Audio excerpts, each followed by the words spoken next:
रामराम मंडळी, शेतकरी मित्रांनो, आत्ताच्या घडीची सर्वात मोठी आणि महत्त्वाची बातमी समोर येत आहे। हवामान विभागाने राज्याला पुन्हा एकदा अवकाळी पावसाचा इशारा दिला आहे। का आहे हवामान खात्याचा अंदाज आणि जाणून घेऊया थोडक्यात।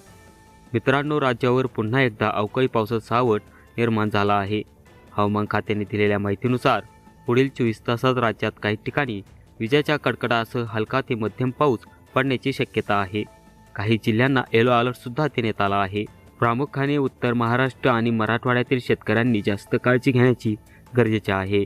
धुळे, नंदुरबार, जळगाव तसेच छत्रपती संभाजीनगर, जालना आणि परभणी या जिल्ह्यामध्ये आकाश ढगाळ राहील आणि काही ठिकाणी गारपीट होण्याची शक्यता सुद्धा वर्तवण्यात आली आहे। विदर्भात आणि पश्चिम महाराष्ट्रात तुरळक ठिकाणी पावसाच्या सरी कोसळू शकतात। अशावेळी शेतकऱ्यांनी काळजी घेणे गरजेचे आहे।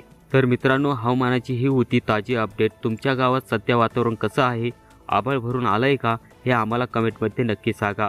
ही माहिती जास्तीत जास्त शेतकऱ्यांना शेअर करा, जेणेकरून नुकसान होणार नाही।